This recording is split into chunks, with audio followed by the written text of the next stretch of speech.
E aí, pessoal? Beleza! Sejam bem-vindos a mais um mergulho profundo com a gente. Opa! A gente, como sempre, vai pegar um texto, destrinchar tudo e te ajudar a entender as ideias principais rapidinho. E hoje o tema é bem interessante. A gente vai falar sobre crenças, comportamentos e como às vezes eles meio que se separam. Isso aí. A gente recebeu um material, que estamos chamando aqui de texto colado. Ele tem uns trechos da Bíblia que são bem importantes para a nossa conversa de hoje, né? Sim. A ideia é a gente entender o que está escrito ali sem ficar dando muita opinião sobre religião ou doutrina, sabe? A gente quer analisar a informação pura, né? Sem entrar em debates. Exatamente. Sem entrar no mérito se a pessoa tem livre-arbítrio ou não. Se a religião A é melhor que a B. Se as nossas ações aqui garantem alguma coisa depois. A gente vai focar nas diferenças, nos alertas que o texto traz. Perfeito. E tentar explicar isso de um jeito claro, objetivo, para todo mundo entender. Isso aí. Beleza. Então, vou começar. O primeiro ponto que esse texto traz pra gente é um trecho da segunda carta aos Coríntios. Capítulo 6, versículos 14 a 18. Certo. Olha só o que ele diz. Não vos prendais a um jugo desigual com os tem a justiça com a injustiça. E que comunhão tem a luz com as trevas? E que concórdia há entre Cristo e Belial? Ou que parte tem o fiel com o infiel? E que consenso tem o templo de Deus com os ídolos? Porque vós sois o templo do Deus vivente, como Deus disse. Neles habitarei, e entre eles andarei. E eu serei seu Deus, e eles serão meu povo. Por isso saí do meio deles, e apartai-vos, diz o Senhor, e não toqueis nada imundo, e eu vos receberei. E eu serei para vós pai, e vós sereis para mim filhos e filhas, diz o Senhor Todo-Poderoso. É bastante coisa, né? É um trecho bem denso. É denso. Mas já dá para ter uma ideia, né? A ideia principal é sobre não se misturar com quem pensa muito diferente na fé. É como se fosse, tipo, não tentar misturar coisas que não combinam, né? Exatamente. Tipo, água e óleo, sei lá. E do texto usa várias comparações para mostrar essa separação, né? Sim. Fala de justiça e injustiça. Luz e trevas. Cristo e Belial. Isso! Belial aqui seria tipo uma representação do mal, né? O oposto de Cristo. É o oposto, né? E aí continua. Fiel, infiel. Mas Templo de Deus e ídolos. são contrastes bem fortes, né? Ah. Para deixar clara essa ideia de separação. Para mostrar que são coisas distintas. Exatamente. E aí vem a ordem, né? Sai do meio deles. Apartai-vos. É bem direto, né? Direto. E aí a gente pode pensar, poxa, mas isso não é preconceito. Isso não é discriminação. É a primeira impressão que dá, né? Mas o próprio texto tenta explicar, né? O texto já tenta se defender. E É. aí, como é que a gente pode entender isso? Então, o texto deixa claro que essa separação não é pra gente sair discriminando, tratando mal, condenando ou excluindo ninguém da sociedade. É mais uma questão de crença, sabe? É tipo, onde você deposita a sua fé. Quem não compartilha dessa fé, confia nas próprias ideias. E quem é considerado eleito, confia em Deus. Sei. É o que o texto sugere, pelo menos. Então não é pra sair por aí, tipo, brigando com as pessoas. Não. Mas uma questão de É mais interno. interno. É. Tipo, manter a sua fé sem se misturar com outras. É sem se contaminar. E sem contaminar. Porque se a gente lê rápido, parece uma coisa meio Radical, né? sem amor, desumana. É até meio anticristão. Mas para entender melhor, a gente precisa voltar no tempo. A gente precisa entender o contexto da época em que essa carta foi escrita. Isso. Né? E aí, você pode nos ajudar com isso. Claro. A carta foi escrita por Paulo, né? E ele estava escrevendo para a galera da igreja de Corinto. Certo. Corinto era um lugar bem agitado, bem misturado. Tinha gente da Grécia, judeus, outras culturas. Diversidade total. Total. E naquela época, essas primeiras igrejas estavam sentindo a influência da cultura grega. E também de algumas filosofias, como o gnosticismo. O gnosticismo, para quem não conhece, era tipo um conjunto de ideias que misturava religião, filosofia e umas noções meio místicas sobre o conhecimento, né? Isso. É bem complexo, né? Bem complexo. E aí o que acontecia? Tinha gente que chegava nessas igrejas por pura curiosidade, sabe? Ou até para tentar formar seus próprios grupos. Queria misturar as coisas. Queriam meio que adaptar o cristianismo Isso. aos seus próprios interesses, né? E aí tentavam misturar o cristianismo com essas ideias do gnosticismo para agradar todo mundo. Para ficar mais palatável, né? mais fácil de digerir. E aí que a gente entende melhor a explicação do Paulo, né? Ele estava tentando ensinar a igreja a diferenciar quem era religioso de quem era realmente o cristão, né? Isso, quem tinha passado por uma transformação real, uma regeneração, como o texto coloca. Uma regeneração.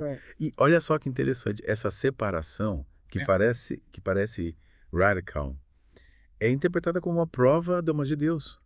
É como se Deus, por amar de seus seguidores, não quisesse que eles se misturassem, se contaminassem, né? Exatamente. É proteger, né? Proteger. É como se fosse tipo um pai que protege um filho, né? É uma boa analogia. Né? Que a verdade está sendo escondida, né? Não. É mais uma questão de cada um saber.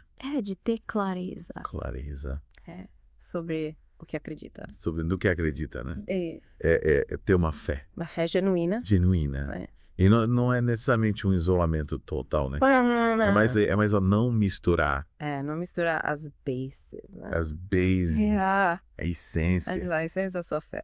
Da sua fé. Com outras que são completamente opostas. E pensando bem, isso acontece em outras áreas da vida também, né? De verdade. A gente vê grupos com valores diferentes. Às vezes preferem se manter mais separados. Sim.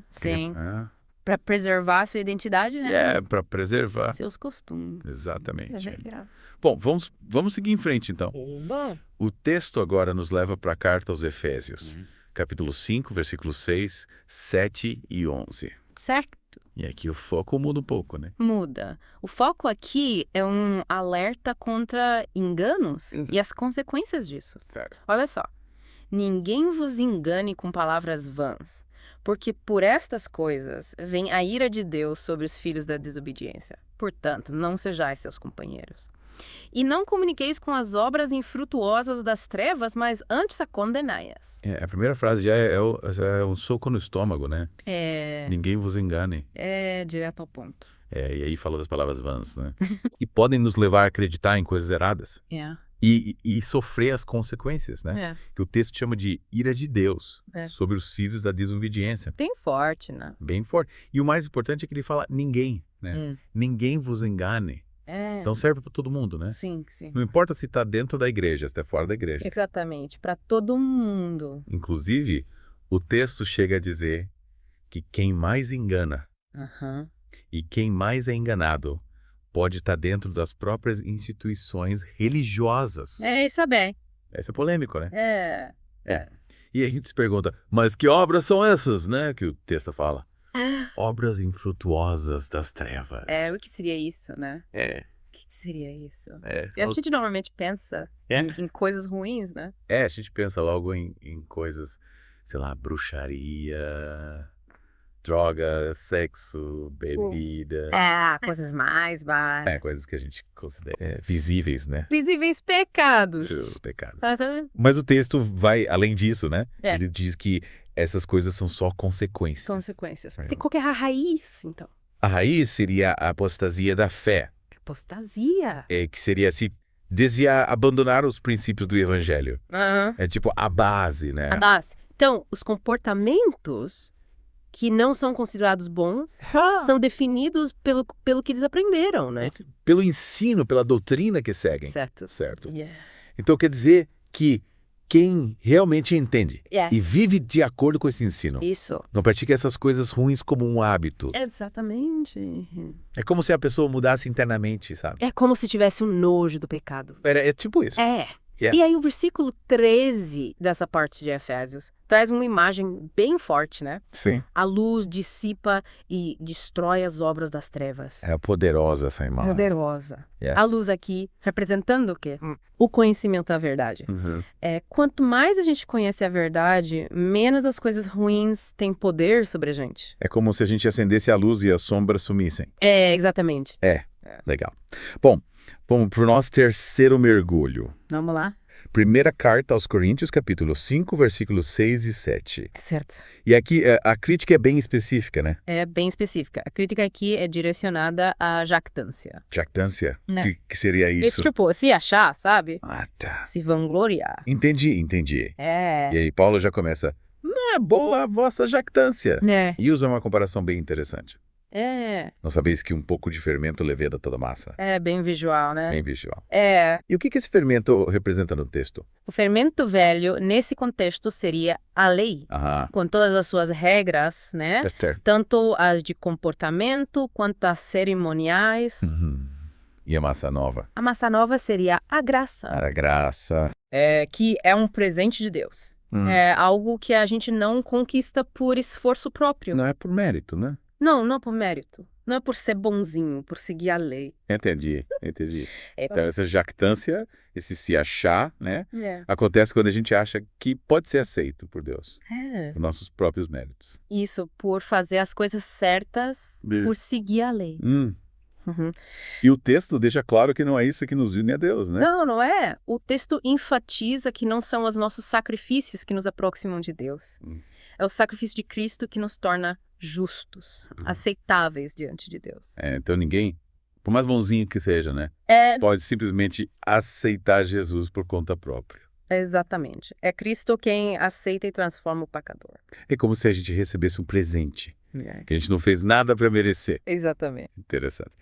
Bom, chegamos ao final da nossa análise desses trechos, né? A gente viu bastante coisa, né? Bastante coisa. Vimos em Coríntios a ideia de não se misturar, de não se contaminar.